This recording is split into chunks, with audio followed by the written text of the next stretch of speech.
अपना main topic है profit and commission calculated on total sales. कुल बिक्री के आधार पर लाभ और कुल बिक्री के आधार पर कमीशन की गणना करना। जैसे एक क्वेश्चन दिया है अपने को, A B and C are the partners in a firm, they share their profit and loss in the ratio 3:2:1। तीन साझेदार हैं, तीन पार्टनर हैं ए बी सी, और उनका प्रॉफिट शेयरिंग रेशो है 3:1 का। बी गेट्स सैलरी, बी को वेतन मिलता है 84,000 एनुअली, मतलब वार्षिकी मिलता है, ईयरली मिलता है इसको 84,000। सी गेट्स कमीशन, सी को कमीशन मिलता है 3% का on total sales. Total sales अपनी है 24 लाख रुपए की, 24 लाख रुपीज़ टोटल सेल्स है, इसके ऊपर 3% का कमीशन है। The firm earned profit 10% on total sales. अपने को टोटल सेल्स ये है, पहले अपन टोटल सेल्स की बेस पर 3% कमीशन और 10% का प्रॉफिट निकालेंगे। 10% profit on total sales. Prepare profit and loss appropriation account. Hindi में देखें तो ABC एक फर्म में 3:2:1 के अनुपात में साझेदार हैं। बी को 84,000 रुपये वार्षिक वेतन मिलता है। सी को कुल बिक्री पर, ध्यान देना यहाँ पर, टोटल सेल्स पर 3% का कमीशन है और टोटल सेल बिक्री है 24 लाख रुपये। तो 24 लाख रुपये का 3% हम दे देंगे कमीशन सी को, और 24 लाख का 10% निकालेंगे तो वो हो जाएगा हमारा प्रॉफिट। चलिए इस क्वेश्चन को करते हैं, प्रॉफिट एंड लॉस अकाउंट बनाते हैं। ओके, तो सबसे पहले हम फॉर्मेट बनाएंगे profit and loss appropriation account for the year ended 31 मार्च 2025। यहाँ पे हम प्रॉफिट लिखेंगे by profit P&L account, profit and loss account profit. इस साइड में हम सैलरी कमीशन लिखेंगे और ये डिविजिबल प्रॉफिट है। सबसे पहले हमको प्रॉफिट निकालना है, तो अपन ने अभी क्वेश्चन में पढ़ा है कि प्रॉफिट टोटल सेल्स का 10% है, तो हमने यहाँ हेडिंग डाली profit equals to total sales into rate upon 100। Total sales अपने को दिया है 24 लाख का, 10 अपॉन में 100।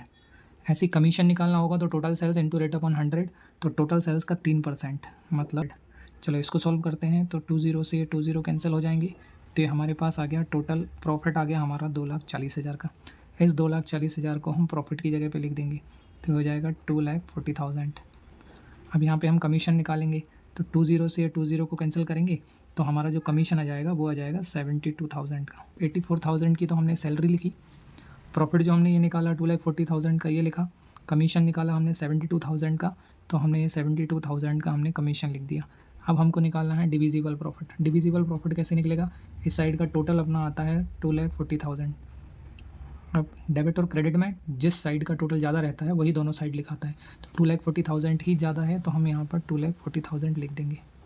अब हम डिविजिबल प्रॉफिट निकालेंगे, इस 2,40,000 में से इन दोनों को माइनस करेंगे तो हमारा डिविजिबल प्रॉफिट आ जाएगा, जो हमारा थर्ड वाला फॉर्मूला है। देखो लिखा है अपन ने प्रॉफिट हो गया अपना 2,40,000 का, सैलरी हो गई अपनी 84,000 की, और कमीशन हो गया हमारा 72,000 का। तो हमारे पास जो रिमेनिंग बचा वो आता है 84,000 का। 84,000 डिविजिबल प्रॉफिट है। अब हम इसको डिवाइड करेंगे 3:1 में। देखिए कैसे करेंगे, डिवीजन ऑफ प्रॉफिट करेंगे हम 3:1। 3:1 मतलब 3 और 2 5 और 1 6, तो ये हो जाएगा 3/6, ये हो जाएगा 2/6, ये हो जाएगा 1/6। तो हम लिखेंगे यहाँ पर ए का जो पार्ट होगा वो होगा 84,000 का 3/6, ये हो जाएगा 84,000 का 2/6, और ये हो जाएगा 84,000 का 1/6। तो सबसे छोटा जो रेशो रहता है उससे हम सबसे पहले डिवाइड करते हैं, तो 6 1 जा 6, 6 1 जा 6, तो यहाँ रिमाइंडर आया 2, तो ये होगा 24, ये 4 से चला जाएगा, 6 4 जा 24, तो ये आ गया हमारा 14,000। तो ये हमारा आंसर आ जाता है यहाँ पर 14,000। ऐसे ही 6 से अपन फिर इसको डिवाइड करेंगे तो ये 14,000 आता है, 14,000 इंटू 2, तो ये हो जाएगा हमारा 28,000।